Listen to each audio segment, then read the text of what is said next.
Em nome do Pai, do Filho e do Espírito Santo. Amém. A vida não consiste na abundância de bens. No final do Evangelho de hoje, Jesus vai falar que importa ser rico diante de Deus. Hoje, nessa reflexão, vamos tentar compreender um pouquinho mais o que é que Nosso Senhor quer dar para nós como prêmio, como presente de luz. Mas isso podemos dizer assim que seria numa meditação mais abrangente. Mas você, na sua oração pessoal, também pode retrair deste mesmo Evangelho uma mensagem que Deus dirige para você. Embora essa reflexão também possa se aplicar, que eu falo de uma maneira geral, mas especificamente se você parar e fazer a leitura orante da palavra, então você também vai encontrar uma mensagem pessoal para você neste dia de hoje. Nosso Senhor quer nos guiar, quer nos orientar.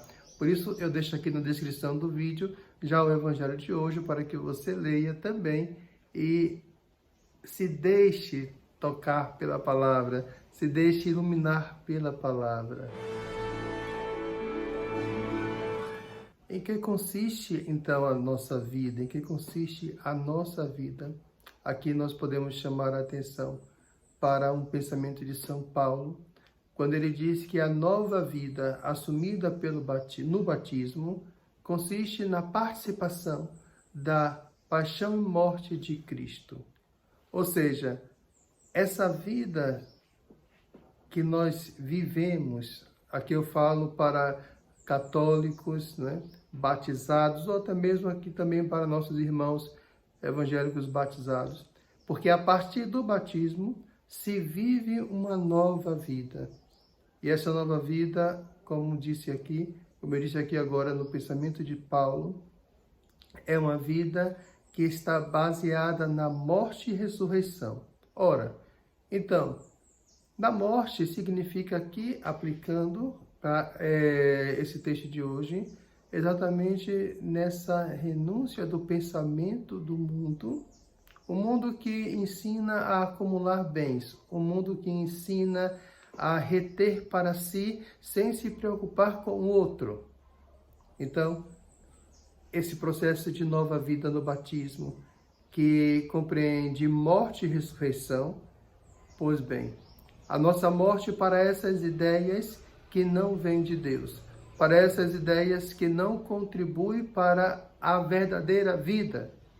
Então, e chegamos nessa verdadeira vida, a consumação dela na Eucaristia. Por quê? É na Eucaristia que nós nos unimos ali ao Cristo, ao seu corpo, fazendo-se com ele um único corpo. Pois bem, se Jesus é a vida, e a vida se manifesta a nós na encarnação, e se perpetua a sua presença no meio de nós, através da Eucaristia, então a vida consiste em estar unido a Jesus, unido através da Eucaristia. Eu sei que existem pessoas que não comungam por questões diversas, etc. Mas aqui eu deixo a grande chave. As dificuldades que se levantam contra a questão da vida sacramental devem ser resolvidas.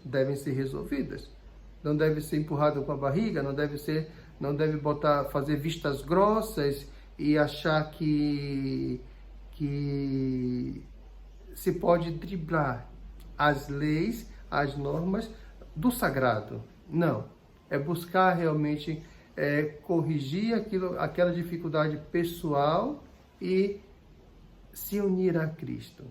Até mesmo se ainda agora não se pode fazer isso através da Eucaristia física, então vamos fazer a comunhão espiritual. Desse modo também, através desse exercício, também o seu coração estará se unindo a Cristo.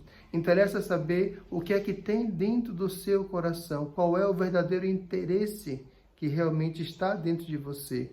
Querer viver essa nova vida, que só é nova e só é vida se for em Cristo, ou querer permanecer no comodismo.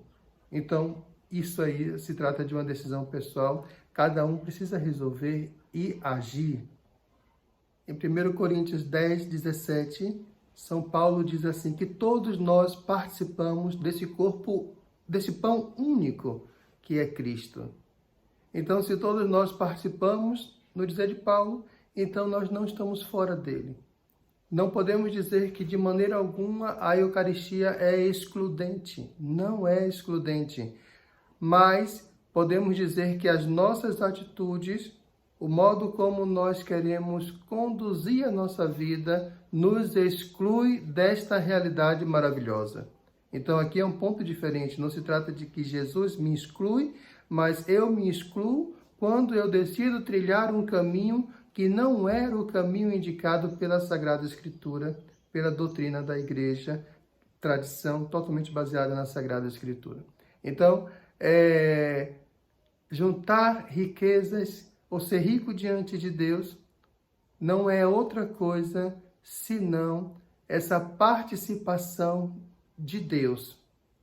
Ou seja, essa sociedade com Deus, essa união com Deus, é o que realmente nos faz rico, porque tudo em Deus, com Deus e para Deus, é o que agrada a Deus. Olha que frase complicada, assim, no sentido de meia doida, mas eu quero dizer que só estando em Deus podemos, de fato, sermos ricos. Por isso o Evangelho fala ser rico diante de Deus. Só estando em Deus, iluminado por Ele, preenchido por Ele, eu também posso ser agradável a Deus. Fora isso, não posso ser agradável a Deus. Que Deus nos abençoe, nos guarde, nos proteja neste dia, nessa semana que se inicia em toda a nossa vida. Obrigado por acompanhar, participe. Deixa aí no comentário quando foi sua primeira comunhão ou qual foi a sua primeira grande experiência com Jesus Eucarístico. Poderia deixar no comentário para a gente aqui conversar. Eu quero contar depois no outro vídeo como foi minha experiência de primeira comunhão e como foi minha primeira experiência com Jesus Eucarístico e qual é essa visão sobre a Eucaristia. Mas deixe no comentário aí a sua experiência pessoal com Deus, como foi?